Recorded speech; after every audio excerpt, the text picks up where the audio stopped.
Today on People Now, Carrie Underwood reveals half her face in a photo after receiving more than 40 stitches in an accident last fall. Also, Carrie is livid with the NHL. We'll show you husband Mike Fisher's cute response. A scary incident when actress Jamie King's 4-year-old is struck by glass when a man allegedly attacks their car. Justin Bieber is in a new comedy video called Racist Superman. Don't worry, everyone is in on the joke. We'll explain. Dwayne Johnson gets real about fatherhood. Any minute now, my daughter is coming into this world. I'm very, very excited about that. I can't make boys. And the stars of Blockers open up in a People Now Confess Sesh. Three people, 1 cup of questions. Here we go.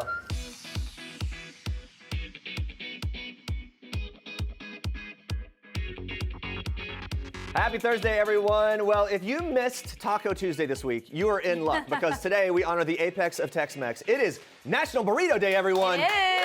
Okay, so to celebrate the food holiday, we want you to help us settle this debate. Apparently, according to a New York state law, a burrito is actually considered a sandwich for tax purposes. We're furious. We're furious because it's confusing. So we want to know, do you consider a burrito a sandwich? So tell us, tweet us at People with the hashtag PeopleNow. Let us know your opinions on this. It's very crucial. Yeah, what is your definition of a burrito versus a sandwich? But first, here's what you need to know and what's trending today. Carrie Underwood is back at work after a scary November fall caused her to be hospitalized and receive more than 40 stitches to her face. The American Idol alum, who's kept photos and selfies to a minimum, hasn't bared her full face since the accident, but she posted this black and white pic inside a music studio early Wednesday. The 35-year-old updated fans on her injuries back in January, sharing that she broke her wrist and had to undergo surgery for her facial trauma.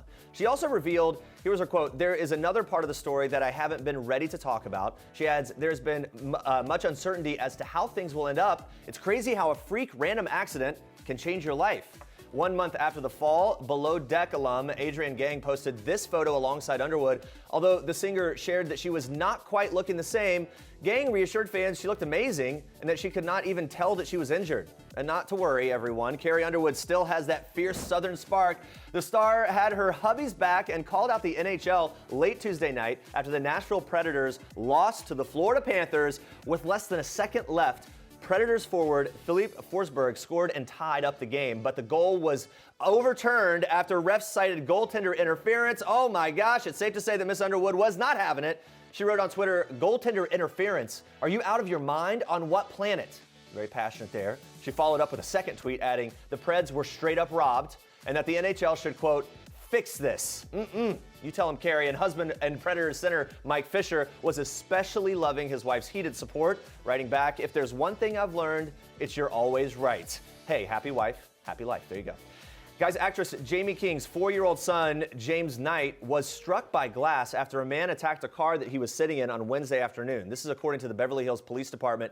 King's son and a female friend were in the parked vehicle when a 47-year-old man identified as Paul Francis Floyd allegedly jumped on the vehicle. Now, according to the official police statement, quote, "James was secured in a child car seat positioned in the back seat of the vehicle as the suspect jumped on the rear windshield, causing glass to shatter and strike the child." The statement goes on to say that the female passenger got out of the car in an effort to protect little James. When she confronted the suspect, he, quote, "threw a can at her, striking her arm."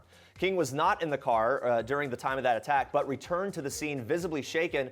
The Ocean's 8 star's car apparently wasn't the only vehicle targeted during that afternoon. Police received several calls of vehicle vandalism before they arrived and detained Floyd. Now, King was not injured during the incident, but Floyd was charged with felony child endangerment, misdemeanor battery, and 2 counts of felony vandalism and is being held on $100,000 bail. A rep for King, who also shares a 2-year-old son with husband Kyle Newman, had no comment on the matter. Now watch this. Hola, ¿cómo estás? Bien. I love hip-hop music. Hummus is delicious. Mazel tov. Appreciate your services there, eh? I loved Pokemon growing up. Well, see you later, boys. Sorry, bro. Like, maybe just... Bye-bye. Yes, internet personality Rudy Mancuso's latest YouTube video features one very familiar face, Justin Bieber. That's right, he's making a cameo as Canadian Superman, a hockey-playing, quote, too nice version of the character that pretty much falls into all the Canadian stereotypes. The hilarious video, which Mancuso titled Racist Superman, features supermen from a variety of ethnic groups around the world, all debating who is the best and only true Superman. In 2017, Rudy Mancuso was actually the opening act on Justin Bieber's Purpose Tour in Brazil. So this clip was a little reunion for the pair. Mancuso has gained millions of followers for his hilarious comedy sketches posted on YouTube and previously on Vine. Guys, a lawsuit from a photographer suing Kendall and Kylie Jenner's fashion label is now being dropped. Celebrity photographer Michael Miller sued the sisters for copyright infringement after they superimposed their faces on a series of t-shirts which also featured photos of legendary rappers Tupac Shakur and the Notorious B.I.G. Miller alleged that the sisters used his photos of Shakur without his permission, and according to the Associated Press, a document filed in federal court Wednesday says both parties are asking the judge to dismiss the suit, although there are no details on any financial settlement at this time. Fans were quick to blame the sisters for exploitation after the t-shirts released last year, Notorious B.I.G.'s mother even calling the designs disrespectful and disgusting. The Jenners apologized on social media after that backlash, writing, quote, "We deeply apologize to anyone that has been upset and or offended, especially the families of the artists." And guys, you can go to people.com for more updates on this story. And Andrea, you have even more for us in Star Trek. Yes, we got more on the Kardashians. We are kicking off Star Trek today with a quick family photo op. Kim Kardashian got real with fans about her newest family picture. The reality star shared the first ever photo of the entire family of 5 on Wednesday, captioning it, "I don't think you really understand how hard it is to take a good family pic. This was all we got before all 3 kids started crying. I think I cried too." Well, we're impressed because I don't think we could tell there was this drama behind the scenes. The mom of 3 also tweeted this, saying one hand holding the baby and the other hand grabbing the back of Saint's shirt because he kept running away, LOL. Well, even if she was having to deal with keeping her kids in line for the pic, Kim made sure that she looked flawless, flashing the camera her signature smize while wearing a long-fitted champagne-colored dress.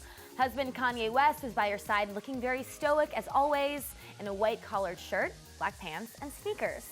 The rapper was twinning with the couple's son Saint, very cute. And of course, we can't forget about North, who wore a red embroidered sweater and was all smiles for the picture. She even threw up peace sign for the camera. North always likes to do those deuces. I'm digging it. All right, moving on to this, another Kardashian family update. Khloe Kardashian has this whole nesting thing down. The mom-to-be is anxiously counting down the days until her daughter's arrival in Cleveland and has been trying to keep busy in the meantime. So her chosen method? Watching a reality show that isn't based on her own family.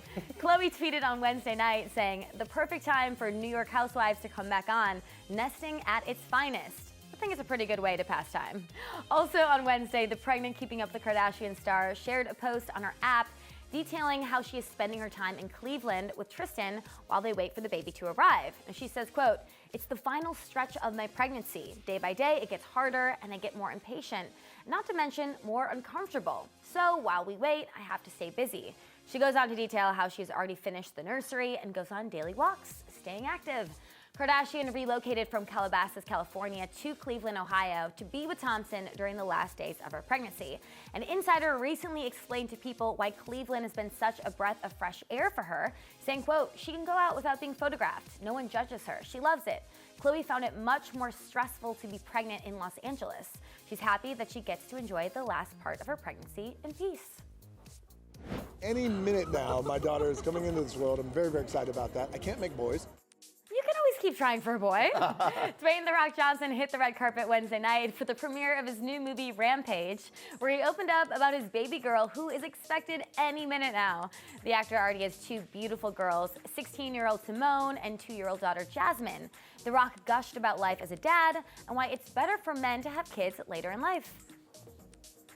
When I was 29, and in a way, which is why we're so close, Simone and I, we kind of grew up together. And I know for a lot of guys out there, we mature way later in life than girls. So it's nice to be in my 4th level. That's a cool way of saying I'm in my 40s, and to have babies now. All right, you guys know this song, ready? Here we go. So what? She's still a rock star. Yes, we know Pink songs. You guys like it. All right, but during her concert at Madison Square Garden Wednesday night, Pink forgot the lyrics to her 2006 hit, Who Knew? straight up telling the crowd, I forget the words, bleep. Well, luckily, the veteran performer did not let the mistake faze her, jumping right back into the chorus and nailing her signature aerial dance moves. And her fans didn't really seem to mind. One viewer praising the singer for showing off her human side, adding that all is forgiven. Now, Pink has been determined to deliver the best shows possible after postponing a few concerts due to the flu. Now, she tweeted this message to fans last week, writing, I want to give you all the full show. I understand how much trouble you go to be there. Well, gotta love the fan dedication, and who cares about missing up a few lyrics? I don't care. No one notices. It's all good. Those are your Star Treks for today. Yeah, I don't care at all. Still rock star, as we heard. Stay with us. Could there be a Devil Wears Prada sequel in our future? Emily Blunt is revealing what she thinks about that, plus find out which Jersey Shore cast member is most likely to GTL into old age and more. But first, we go to this. Yeah, let's check in on the question of the day. It is National Burrito Day. We asked, do you think a burrito is a sandwich? There's this whole debate. Can I just start by saying burritos for lunch is one of my favorite things in the world. You are a big burrito fan, huh? Dos Toros or Chipotle. I mean, any burrito, honestly. Okay, one Twitter user says a burrito is in a tortilla filled with delicious happiness. It is not sandwiched between two pieces of bread, not a sandwich. Yeah, I agree. Another agrees, writing, definitely not. You need two pieces of bread for a sandwich, but I still love burritos. I think it just comes down to like the tax thing for The definition. Yeah. But No one's actually calling a burrito a sandwich. I don't think so, but let us know if you are. Okay, speaking of burritos though, God, this is another thing that's happening. Fashion designer Marc Jacobs is engaged to model boyfriend Charlie DiFrancesco. And get this, he popped the question at Chipotle. Oh. Yes, so look at this amazing video. The unique location wasn't the only twist in this proposal. Marc also arranged a flash mob dancing to Prince's Kiss. It's gonna be a really unforgettable moment there. Yeah. And I'm gonna say, I bet they splurged for the guacamole to celebrate. What do you think? It was worth it. Pay It that was extra worth it. 99 cents or whatever it is. Let's move on to this, guys. The hilarious comedy Blockers premieres in theaters on Friday. Yeah, so it's about a group of parents who band together after learning the girls plan to lose their virginity on prom night. Yeah, we got the stars of the film together to dish about their high school days in a People Now Confess sesh. Check this out. Questions in a container. Questions in a cup. Ready? Three people, 1 cup of questions. Here we go. My biggest teenage fashion faux pas was my hair. I had a really bad, like, like cyberpunk phase. Yeah. With like creeper shoes and rainbow shirts and Spice Girls buns. It was so bad. I would wear like wingtip shoes with MC Hammer pants. You were all over the place. The matching shirt, the high top fade. I had a sweet high top fade. So from head to toe, I was a walking mistake. In 8th grade, I wore an all-white outfit, and That sounds so extra, though. Catherine. But I had my period for the first time, and an all-white outfit on the 8th grade lawn. Catherine! If you could describe high school in one emoji, what would it be? It would be, the first thing that came to my head is that emoji, the face where it's like, Yeah, just a straight line. that's it. I thought of the two girls that are like, with the bunny ears that are like dancing. Really? Yeah. Oh, this. Put it back in there. That. Right? It's crazy. Ooh. Right? No, you don't look like the emoji face. You don't look. That is the exact, excuse me, ready? Exact emoji face.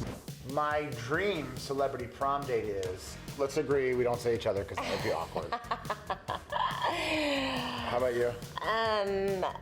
My dream would be Bud Court. From Harold and Maude. Yes! How fun would that be? Fantastic. Maybe. Styles? I'll set it up. Judge Judy Shineland. I think she's great. I love everything she does, and she's paying. Judge Judy is one of my favorite guilty pleasures. 1 hour of Swift Justice every afternoon at 4. That movie looks really good, and I feel like it would make you nervous to have your daughters grow up. Absolutely true. But also, it is infused with not only comedy, but very good parenting tips. Like, you actually kind of do learn something about like how to like do things the wrong way as a parent of high school girls, which I don't have high school girls yet, but my goodness. But it's coming up. It's like fast, like a freight train headed my way. All right, guys, it's Throwback Thursday, so we are switching gears now with a little trip down fashion memory lane. Watch this. That I can't even talk about. All right, everyone, gird your loins. Oh, yes, it's been 12 years since The Devil Wears Prada hit screens nationwide, put the fear of Miranda Priestley in all of us. Yeah, Emily Blunt played Miranda's assistant in the film, and she sat down with People and Entertainment Weekly editorial director Jess Cagle to talk all things Devil Wears Prada. Emily opens up about some of her favorite memories from that time, addresses some interesting dating rumors from the past, and says that she may be down for a part 2. I loved working with sweet Annie Hathaway, and it was my first experience working with Meryl and Stanley Tucci, who's now my brother-in-law. I mean, that was like... Well, I know. Did you know that? Yes, you set him up with your sister. Yeah, so he came to our wedding and met Fee, and that was it. Yeah.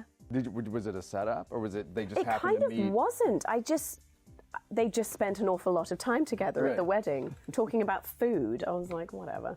They were like, but we have this gorgeous picture of them dancing together. It's beautiful. It was like the beginning of it all, you know. And there was a great, great love affair with Anne Hathaway. Oh, also. yeah. Yeah. Yeah, she's the best. She's the best. She was so cute. One of the weirdest rumors that you actually sort of love. Oh, yes, someone did say, I meant literally a love affair. Oh, people said that I was... Well, yeah. I was going out with Anne Hathaway after it, that was well, I was, but it's become public knowledge now, but she's very attractive. Yeah, the cat's out of the bag.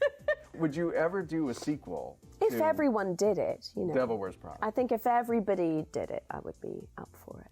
You think it'll happen? I don't know. I almost hope it doesn't, because I think sometimes we want to sequel everything. It's like it kind of dilutes how special the original is, you know. Does it dilute it, or does it just give the people what they want? I actually agree with her, though. I sometimes think you just gotta leave those.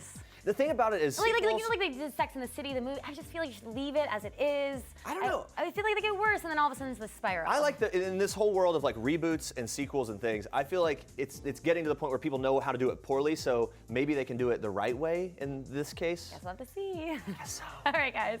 The girl group and Vogue that ruled the 90s with hit songs like My Lovin' and Hold On are back with a new R&B album titled Electric Cafe, which is out now. It's awesome to see them back and able to continue to inspire others to follow in their footsteps. Yeah, now many groups have credited En Vogue as the inspiration behind forming their female groups, including the ever-popular Destiny's Child. And while they were an inspiration to other female groups, En Vogue opened up about who inspired them in the beginning of their careers.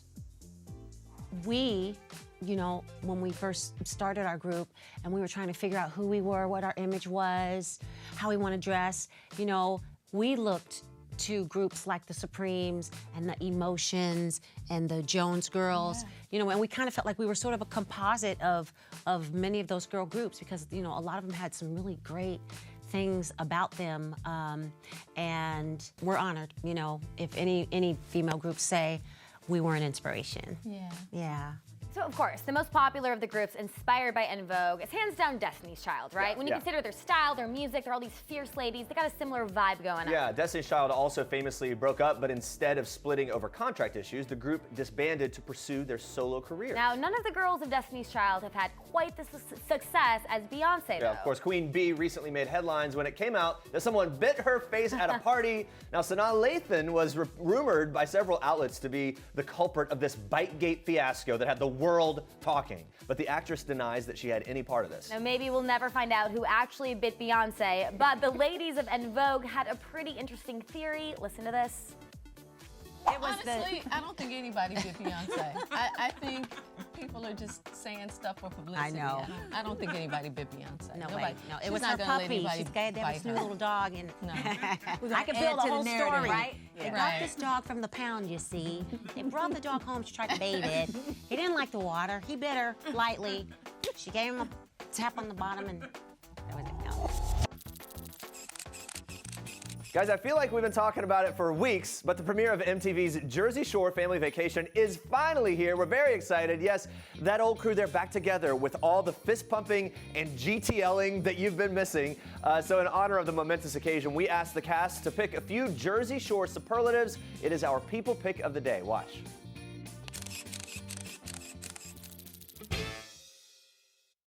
We're back, bitches!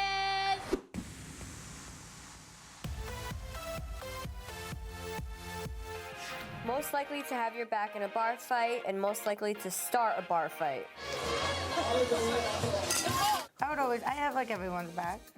True, I'll say back in Jenny. a bar fight. Then she would Who start one too. the Yes. Jenny 100. Jenny. Yeah, Jenny. Wow. Back. I won't start them. I just like to finish them. Yes. You almost beat up a girl in Miami who just thought she looked like somebody else. that was true. You go, are you that girl? Stop it! Most likely to be the first to Jersey Turnpike on the dance floor. Dina. That's her move. Dina. Move. Most likely to cringe watching old Jersey Shore episodes.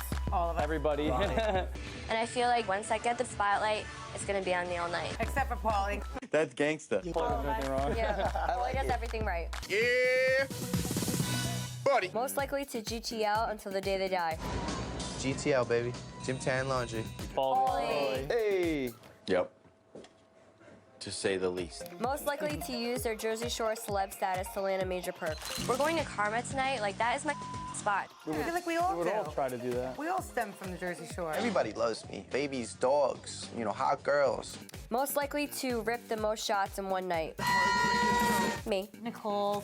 Let's just get wasty pants. Don't ever try and compete with her either. No, because I'll kill you. Like, you'll end up in the Nicole, hospital. Hello, party's here. Woo! There you go. I'm so glad they get a season 2 Yeah, already. MTV was showing some of the original, and it was so funny. Yeah. To see them then and now. Yeah, they've definitely changed a lot. They have no doubt. changed a lot, but they're still kind of the same, No, especially they are. Pauly D's hair. Let's check in on our question of the day one last time. To celebrate National Burrito Day, we asked, do you think a burrito is a sandwich? Allie writes, no, a burrito is its own category. Burrito is a burrito. Thanks. Yeah. Thanks for that. I think so. Yeah. Okay. People are celebrating it on Twitter. You're going to be seeing it all day long, so you can just check out the hashtag National Burrito Day. There's one. Today's another great day. Happy National Burrito Day, everyone, Yeah. regardless of whether you think it's a sandwich, whatever. Coming up tomorrow, Trading Space is back. Host Paige Davis will be live in the studio sharing all the wild designs we can expect in the new season. Plus, from the new season of A Series of Unfortunate Events, Sarah Rue is here talking about being a mom in Hollywood. Yes, thanks for watching. For now, we leave you with one last thing from Tiana Taylor. Enjoy. Hey, I'm Tiana Taylor, and this is one last thing. The last song stuck in my head is Pleasure Principle by Janet Jackson. My last date night, my husband flew into LA for a couple of hours and took me to Roscoe's, and it was everything. My last girls' night was yesterday after my promo run. We went to Ricardo's Steakhouse.